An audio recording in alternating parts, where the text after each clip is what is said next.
All right, starting off where we left off last time, we have a WebSockets server, which is our API. And then we have one or more clients, and the clients can send messages to the server. And then the server can either broadcast or send messages back to individual clients. But we do have one problem right now, and that is the server only takes in some textual data and then just throws it back to the clients. So this is really unstructured, and it only does one thing. So we're gonna solve that. If you want the source code from last time to build on top of this video, what you can do is just write git clone https github.com/alex/ws. And let's just go into this folder here. I'm gonna just open it with Writer, but you can pick whatever IDE that you want to pick. So we're gonna change this on message block here, because right now we want it to do several different things. So Postman will be our WebSocket client for now. And what the client essentially is going to do from here on and out is convey the intent that they want to have. So a client might send a message, but sending a message is a particular type of event. So maybe we also want to delete a message or update a message or broadcast to everyone and whatever. And all of these different outcomes, they are particular events. So we need a way to convey to the server, you must do this now. In a typical REST API fashion, what we do is we send a GET request or a POST request or a PUT request. So the different requests have different intents, and we can also use different routes. So you could do like posts or messages, but with WebSockets, everything is running under the same connection. We don't want to just destroy the connection and connect again, and then destroy the connection and connect again. So what we do is we convey the intent inside of the message here. We don't have a format here, but we could just enforce one ourselves. So there is nowhere where it says insert JSON or whatever, but I'm going to use JSON as a common format to do this, because we can always take a JSON object and then transform it into something else. So what I'm going to add here is event type, and then the event type, for instance, could be broadcast message. Actually, I'm going to make it so specific that the event also has the role. So client wants to broadcast message to room. So it's a really long string. I'm going to copy this one right away. And then there could be like the data concerning the event. So here you could have like message content, and that could be, hey, so you could connect to the server, and then you send this, and then the server looks at the event and then does a particular thing depending on the event value.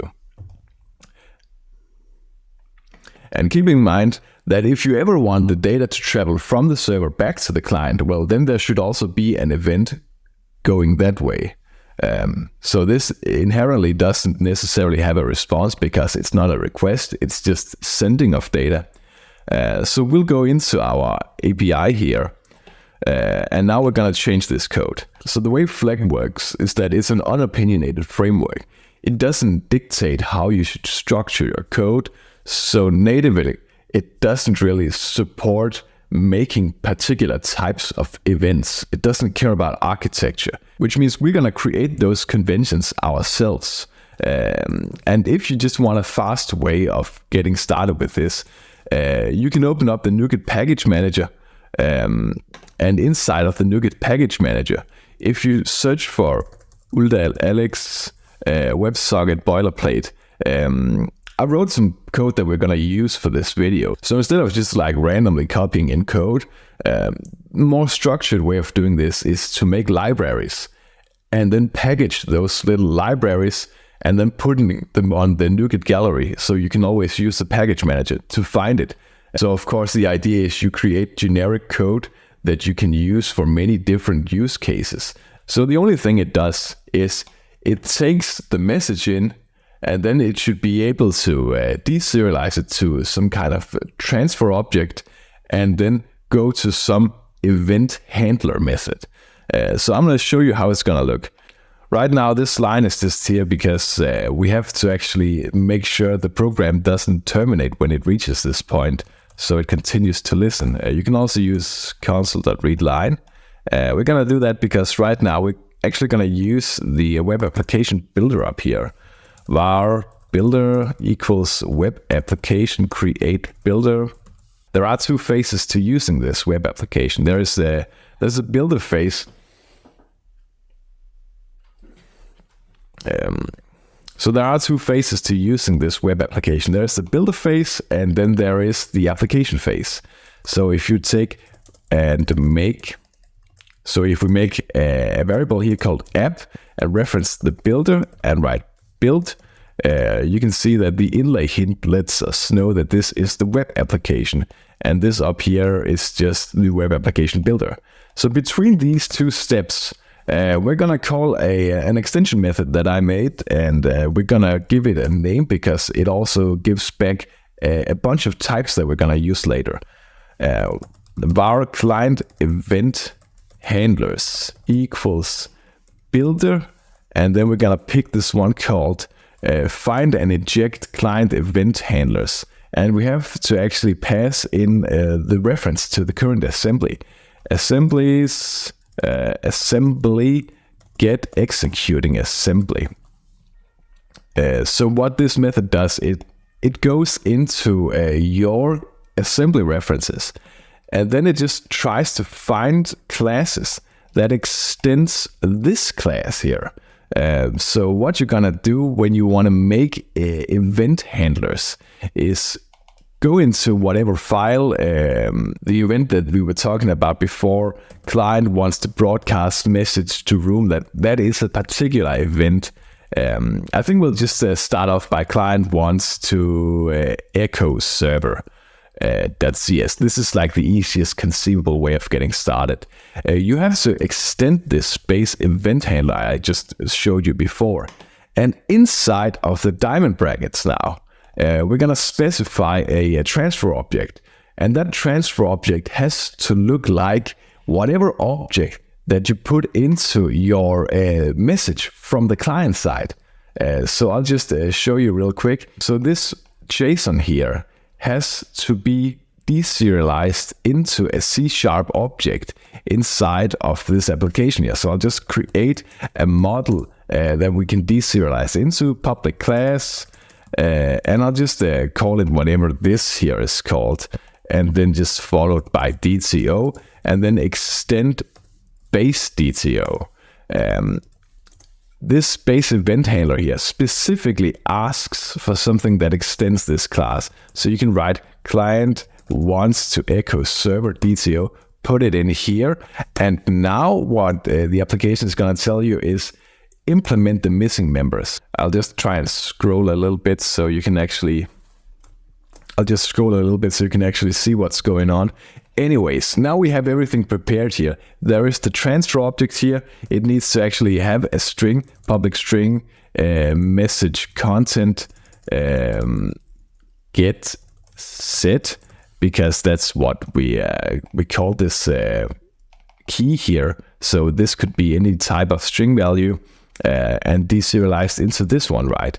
And by default, you don't have to actually specify the event type here. So you don't have to write a public string event type, blah, blah, blah, because the base transfer object here already has the event type built in here.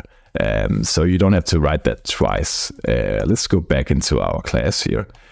Everything that is within this scope here, this is what's actually going to be triggered when the client sends this event to the server.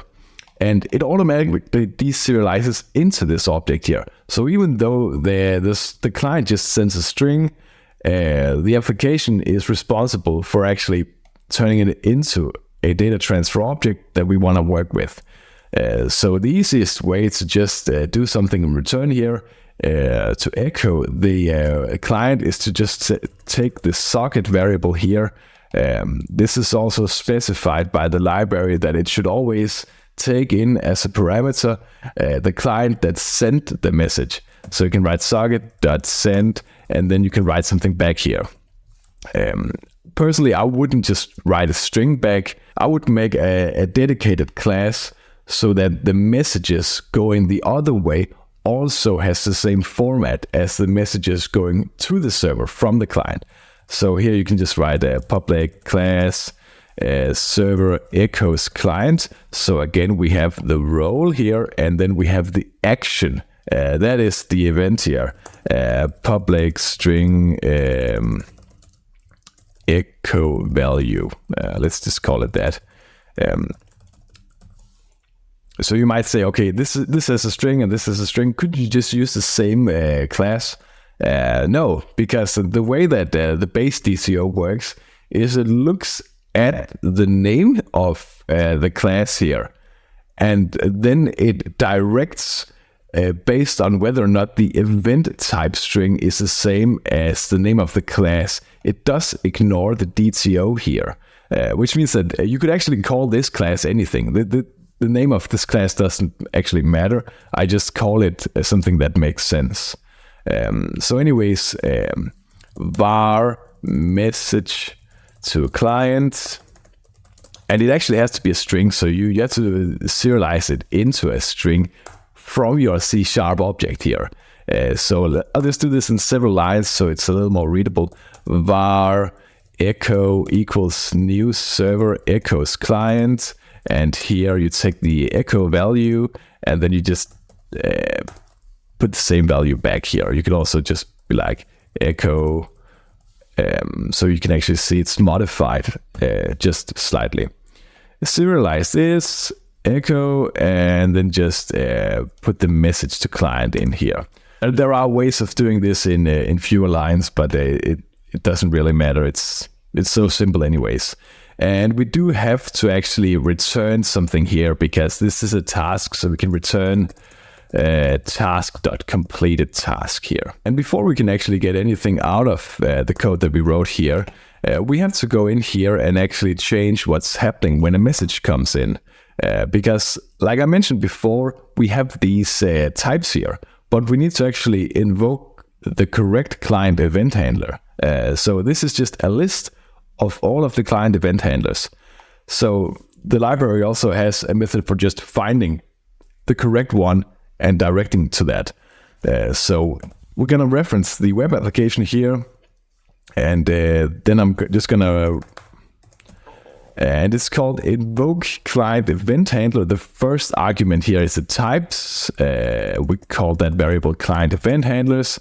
The second variable here is the connection. That is just called WS, and the third is the message. So I'll just do like this so you can see what's going on. And then semicolon. You can also add in like a service lifetime if you want to have scoped services. You can do the same up here. By default, I just specify that it should be a singleton. Anyways, we're ready to test this one here. So .NET run. Now I think you can see everything. So here is an echo here. It's working nicely. And just because you probably also will need to know how to do this in the front-end application that we built last time, I'm just going to show you the client equivalent. And we only really have code in this one component. Some of this maybe you should put in a service class and not a component, but that's not really too important right now. But this is where it's going on. Right now, every single time a message comes to the client side here, we're just pushing it into the array of messages. But you know, right now we're using events on the server. So we're supposed to evaluate when the client receives a message, what event is this? Like, what are we supposed to do now? What we're going to do is we're going to make a base transfer object, just like we had a base transfer object on the server. There's very little code in this, so I don't actually want to make something like a library for this. This is just some boilerplate code that you can just copy. It's that's hardly even anything. So I'm gonna write export class base DTO, and base DTO should be able to take in a generic here. The only thing we need to have here is an event type, and the event type is just a string. And inside of the constructor, we have to do something with the event type. Otherwise, that right now it's complaining, oh, this is potentially null because it's not being initialized. So here we'll make it optional to initialize a base DTO. So we can use this partial class here. And we'll just put in the same T here. So when we start to extend the base DTO in the future with other types of events, this kind of makes sense to have something that we can pass into the parameter. This event type, we're just going to write this constructor.name. And now we're going to use the object.assign here and take the optional supplied argument here. So the init here is, of course, the optional argument that you supply when you create a base DTO. Const message from server equals JSON. Then take the message up here and then take the data. And then we're going to interpret this as a base DTO. And you can just pick any here. The important thing is that you can take the object and then you can direct it to other methods that handle this event appropriately, which means that now we're going to call different methods, but we're going to be calling different methods in here based on a string value. It's not actually very tricky for JavaScript because JavaScript has a type system that really makes this easy. So we will make a method here, and the method will just have the same name as whatever message is being responded to us here. I just noticed that since there is no event type on this, it means that we didn't actually extend the base DTO for the server event. So I'm gonna just open up Rider here, and now I'm gonna extend base DTO here and restart the API. And connect again, and now it's connected, and now we get the event type here. So just copy this event type here, go back into WebStorm, and then just make a method that's called server echoes client. And in the parameters, you can also specify a certain type for this. So the type should, of course, also match on this side. We can just go into this class here, and then write export class. And then this name here, server echoes client DTO, and that one extends the base DTO and takes in server echoes client DTO. And I will just close this. And now you can see what's going on.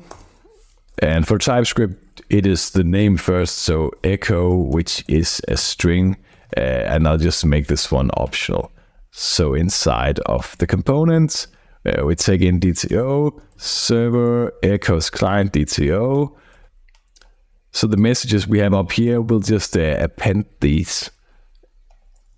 This messages push DTO echo, like this.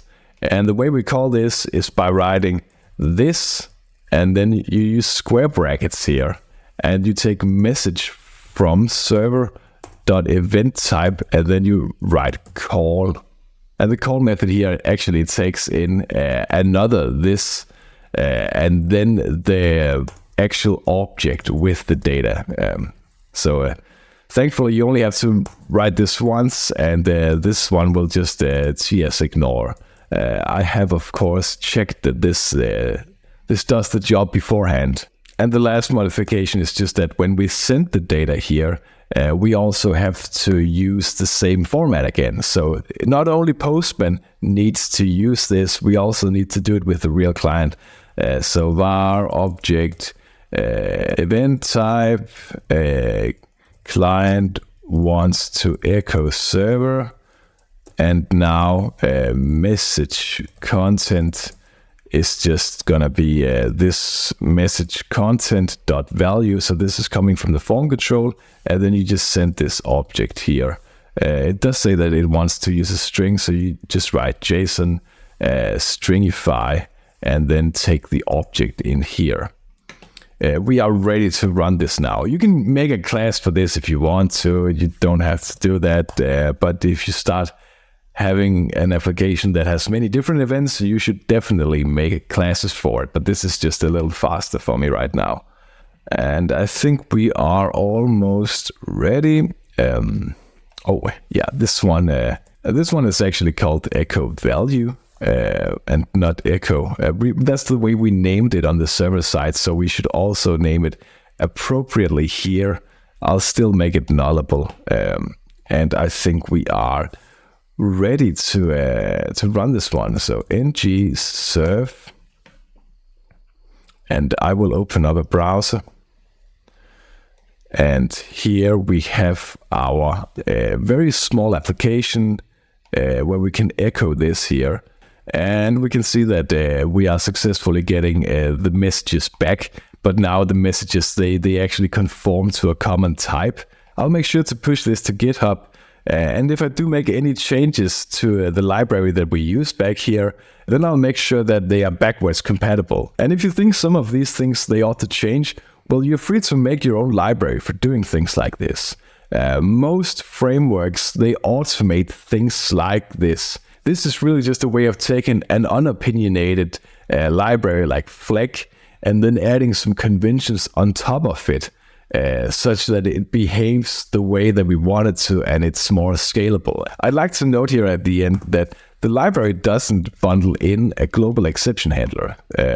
So if you get an unhandled exception at this point in time, if there is no try catch block here, exception E, then the program will just shut down. So you need to actually implement like your exception handling here. So there is that. Another thing is that the library by default deliberately also does not perform data validation. Many libraries, what they do is when they actually get to a point in time where they have deserialized objects. So for instance, here where we have a DTO, maybe there's like data annotations. So there are some rules for the string here, like max length or whatever.